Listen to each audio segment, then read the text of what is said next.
What's up, everybody? We alive. Yet another day above soil. I'm going to continue on with the old line collection. The last piece of artwork that I did was with the state bird of Maryland, which is the Baltimore Oriole. And then along with that, I did the state tree, which was the white oak. Today, I'm not necessarily going to do a state bird, but I'm going to do another relevant bird, very popular in the culture of Maryland. I wonder if any of y'all has ever heard of an author named Edgar Allan Poe. Yes, Edgar Allan Poe. He wrote many different poems and short stories. You have The Fall of the House of Usher. You have The Cast of Amontillado. And then his most notorious poem and short story, The Raven. The Raven is so popular in Maryland culture that we have a football team, notably the Ravens. So today, I'm going to make my rendition of A Raven and the state flower, which is the black-eyed Susan. So today, if you want to make artwork with me, go right ahead.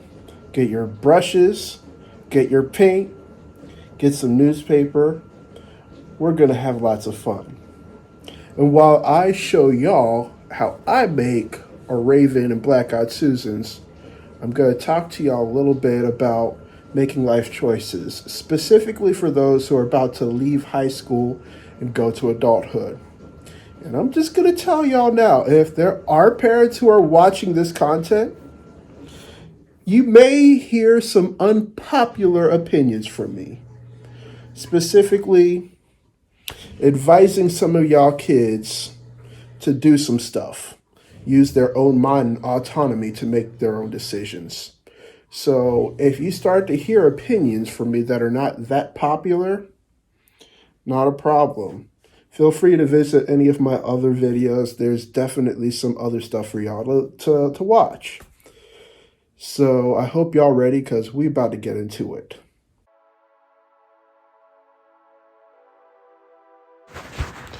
When I was growing up, my parents wanted me to be happy. They wanted me to be prosperous, and they wanted me to have some sort of education. When I went to high school, I went to an all boys or all men, boys becoming men.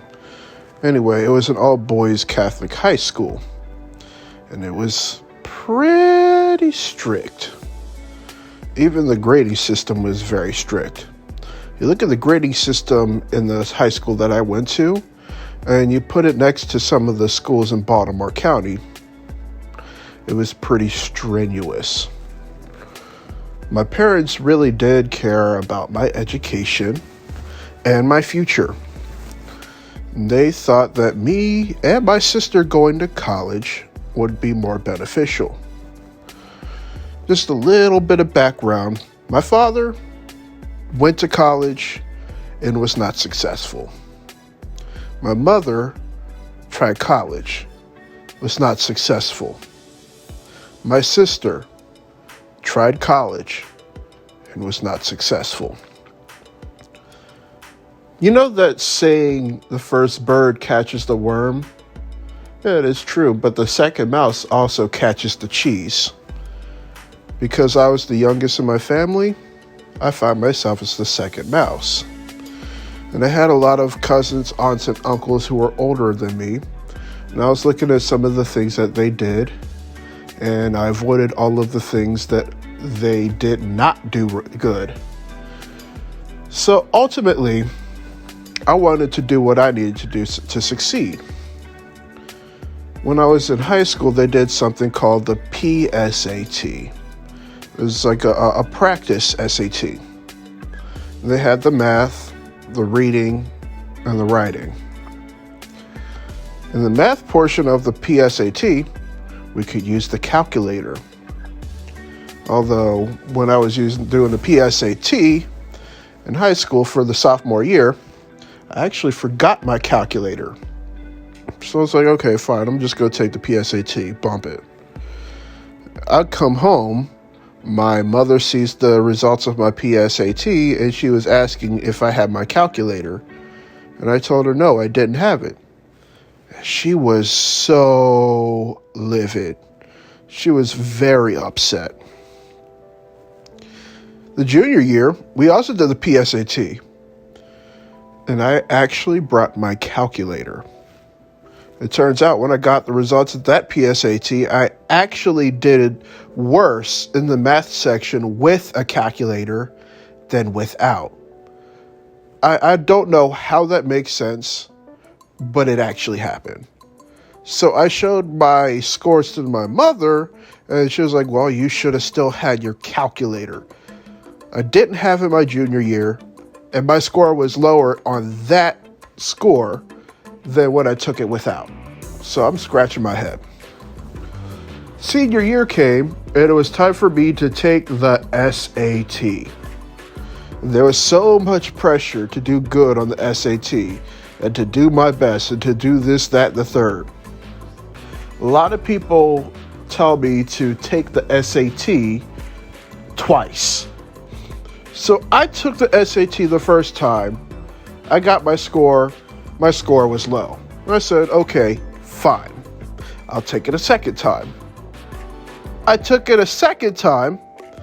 And the second time I took the SAT, the scores were lower than when I took the first time. And there's all this pressure of, oh my gosh, you need to do good on the SAT so you can get into a good college. What do you mean by a good college? You want me to get a full ride on Harvard, Yale, Princeton, any of those boobity-boop institutions where your degree will make you fly? Is that the conception? Because I'm pretty sure that I didn't want to go to an Ivy League. That's a little bit too pretentious. I could say bougie, but I'm just, yeah. Anyway, I didn't do that good on my SAT. My plan was I was going to go enroll in the Community College of Baltimore County. I wanted to do that because I went to Towson University, and for some reason, I just didn't like it. I was really big into music back when I was in high school, or at least my father was into music, and he wanted me to be into music. So I was really into music. I did symphonic band, I did jazz band, I was in the choir. I looked into Towson University, something just wasn't right. So I said, okay, I'm going to go to CCBC and think about what I'm going to do. So I just applied for CCBC. I got accepted, and I was just going to leave it alone. And then comes my counselor, and he asked me, hey, Drew, what colleges have you applied for? Well, sir, I'm going to CCBC. Is that all right? Oh, but you haven't applied for anything else? No, I haven't. Oh, you need to apply for this. You need to apply for this. You need to apply for that. You need to apply for that. So there was a lot of pressure from my guidance counselor to apply for these colleges. Mind you, a lot of these colleges were really expensive. My parents, they pressured my sister to apply for all these colleges, but she didn't make it. But they didn't really pressure me to go to college. I applied for Mount St. Mary's University because I liked their presentation when they came to my high school. And I was working at Quiznos. I was working at the Quiznos that was right next to the giant, like if you were going from Ricerstown and Owings Mills. The Quiznos ain't there no more. I'm wondering what's there today. But yeah, that's how I made the money. And I paid for my application with my own money. And I decided to visit them out. I liked it. I said, okay, I'm going to go here. And this was all my decision. My decision to go to Mount St. Mary's University was pretty much in the left field. So my SAT scores, they were not good. But I went and I got accepted into college. Furthermore, I graduated from college. Oh, and wait, I also graduated with a master's degree. So let's rewind again. My sophomore year in high school, I took a quote-unquote PSAT, and my score was higher without the calculator than with. Not only that, but I got a master's degree. So why did my score for the PSAT matter? Colleges didn't look for that. And to be honest, with my experience working for colleges don't look at the PSAT. In some cases, they don't even look at the SAT. I'm just being real with y'all. And then this is the part where things are really going to be different. And I'm going to give some people an opportunity to turn away now, because this is going to be a part where some of y'all might disagree with me. You don't need a college degree to be happy. I repeat, you do not need a college degree to be happy. In some instances, it'd be easier to get a job with a college degree. And in all honesty, I kind of disagree with that, because sometimes I've been job searching and my degrees put me at a disadvantage because I was overqualified. They want somebody with lower than a bachelor's or an associate's, or they want somebody with experience. But riddle me this: how do you get the experience without getting a job? So you're in a loop where you're looking for a job, but you don't have experience, but you gotta get experience by working at a job, but you can't get that job because you don't have the experience. It's ridiculous, absolutely ridiculous. And then you're pushing people, we're pushing this kid saying, go to college, go to college, go to college, go to college, go to college, go to college. And they don't even have a plan. They don't even know what they want to do. Okay, real life experience. I got into college and I wanted to be a clinical psychologist. I took intro to psych. I almost failed it. I said, you know what? Fine. I don't want to be a psychologist no more. So then I'm back to the drawing board. I was like, should I do business? Should I do something else? And ultimately, I decided communications because there's a lot of writing and I was good with writing. English was on the board, but for some reason, I wasn't vibing well with the Department of English. But I was vibing well with the communications department. Come to find out, I'm currently doing a job right now that has nothing to do or very little to do with my bachelor's degree. And then you also have, okay, you should get a master's degree. That might get you more money. Honestly, in some cases, your master's degree might further pigeonhole you. It will limit you to a field that you studied. I'm going to say it again. If you get a master's degree in subject B, you might be only defined, or you might only get jobs in subject B. I'm just putting it out there. That is my experience. Here's my point to this. If you do not know what you want to do with your life, and I'm specifically talking to people who are in high school right now, or they're about to go into the real world when they're about to be 18, 19, 20 years old. If you do not know what you want to do with your life, college can wait.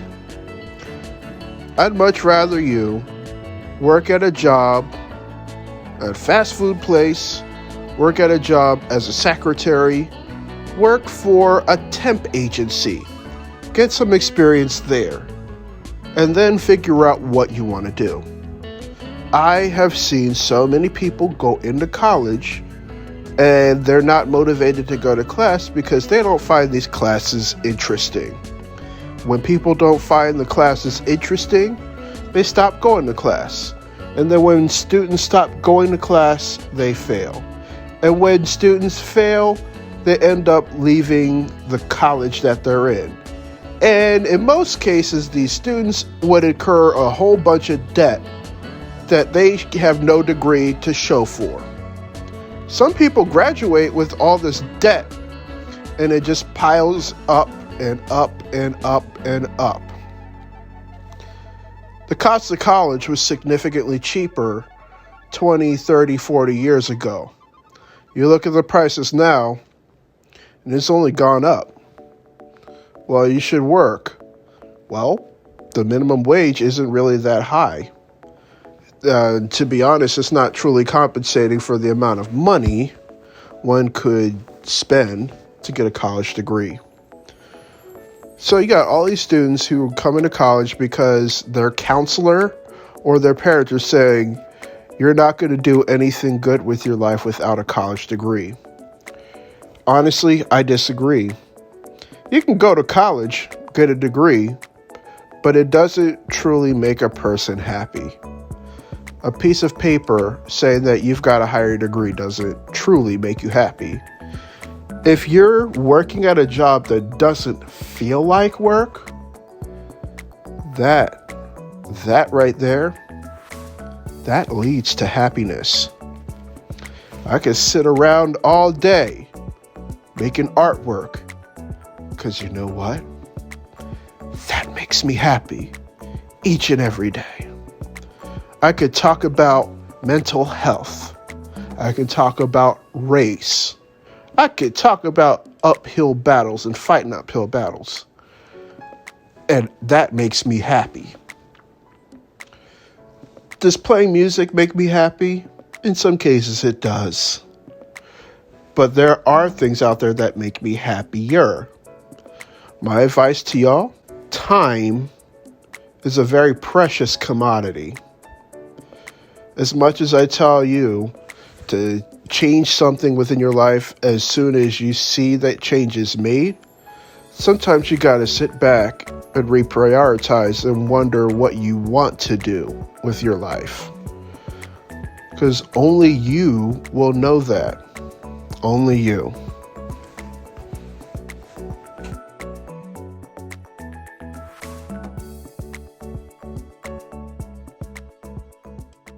So before we part ways and leave, I have a relatively important question for you. If you went to sleep tonight and you did not wake up the next day, would you truly be satisfied with the life that you lived? If your answer is no, then it's most definitely time to do some soul searching and think about some of the changes that you need to make within your life. I say this because there's a lot of things within our society that discriminate. Death, however, doesn't discriminate. I want to thank y'all for watching my content. If this is your first, second, third, or whatever time, subscribe, hit that button down below, become a member of the LDX family. We are still greatly on the road to 100 subscribers. And for your leisure, I'm also going to include the links to my Etsy and Instagram right within the description. I leave you all with much love, good spirits, and vibes. Until next time, I see y'all later. I'm out.